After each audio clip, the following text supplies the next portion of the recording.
हिंस्र प्राणी आहे बिबट्या। आणि आपल्याला याबद्दल आता प्रतिक्रिया देण्यासाठी देवयानी फरांदे आमदार आपल्या सोबत आहेत। देवयानीताई, खरं तर नाशिक आणि संपूर्ण परिसर या भागाला खरं तर बिबट्या नवीन नाही, मात्र हा बिबट्या जो आहे तो थेट मानवी वस्तीमध्ये येतोय। काय नक्की घडतंय सध्या या परिसरात, याबद्दल काही माहिती कळू शकली आहे? एक दोन लोकांना त्याने जखमी देखील केलेला आहे। मी वन अधिकाऱ्यांशी बोलली, RFO स्वतः फील्डवरती आहे आणि थोडंसं पॅनिक सिच्युएशन असल्या कारणाने अजून तिकडचा वन विभागाचा फोर्स जो आहे तो वाढवण्यात आलेला आहे। परंतु मी आपल्या माध्यमातून नागरिकांना विनंती करेल की जोपर्यंत बिबट्या पकडला जात नाहीये तोपर्यंत आपण आपल्या घरामध्ये सुरक्षित राहावे। प्रशासन त्यांचं काम करते आणि आपण त्यांना करून द्यावे। मात्र देवयानीताई, तसं पाहायचं झालं तर गेल्या काही काळापासून आतापर्यंत जंगल परिसरामध्ये किंबहुना शेतांच्या परिसरामध्ये या बिबट्याचा वावर होता। मात्र नाशिक शहरामध्ये गेल्या काही वर्षांमध्ये सातत्याने या बिबट्याचे हल्ले देखील वाढलेले पाहायला मिळत आहेत।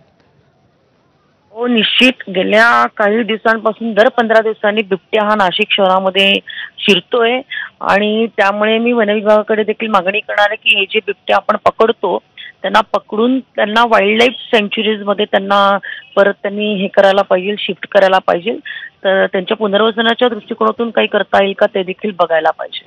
खरं तर मुख्यमंत्र्यांनी देखील बिबट्याच्या सगळ्या हल्ल्यांची दखल घेतलेली होती। वनमंत्र्यांनी देखील परवा सांगितलेलं होतं की बिबट्याला दिसताक्षणी गोळ्या घालून ठार करा। असं काही आता या परिसरामध्ये घडू शकतं, असे काही आदेश देण्यात आले?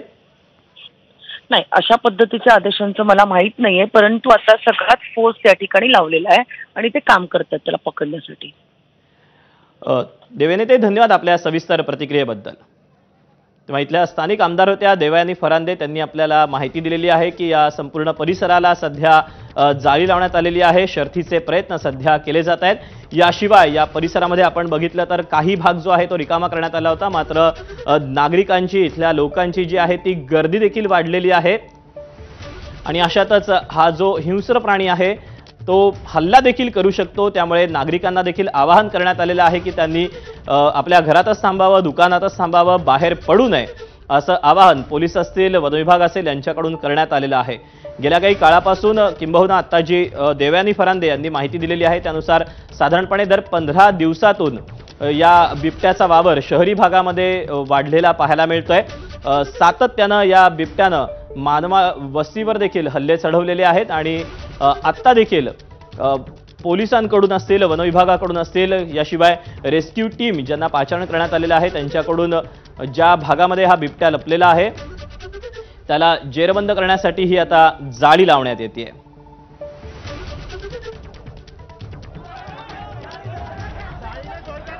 याशिवाय काहीसा गोंधळ जो आहे, काहीशी गडबड देखील जी आहे ती देखील सध्या पाहायला मिळते। बिबट्या एका घरामध्ये लपून बसल्याचं आपल्याला पाहायला मिळते।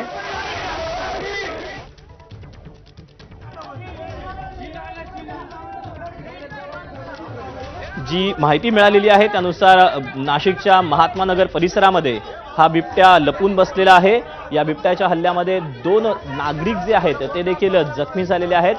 वन विभागाकडून, रेस्क्यू टीमकडून या बिबट्याला पकडण्याचे शर्थीचे प्रयत्न सध्या सुरू आहेत। जाळी लावण्यात आलेली आहे आणि काहीसं भीतीचं, काहीसं बिबट्याच्या दहशतीचं वातावरण सध्या या परिसरामध्ये पाहायला मिळत आहे।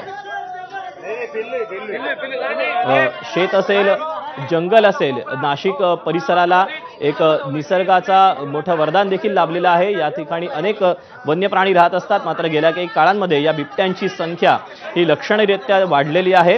केवळ नाशिकच नाही तर पुणे असेल, नगरचा भाग असेल, या भागांमध्ये बिबट्यांची जी संख्या आहे ती वाढलेली आहे। गेल्या काही काळामध्ये आपण जर पाहिलं तर लहान मुलं असतील, शेतकरी असतील, या सगळ्यांवरच या बिबट्यांनी हल्ले चढवलेले होते, ज्यामध्ये काही नागरिकांचा मृत्यू देखील झालेला होता।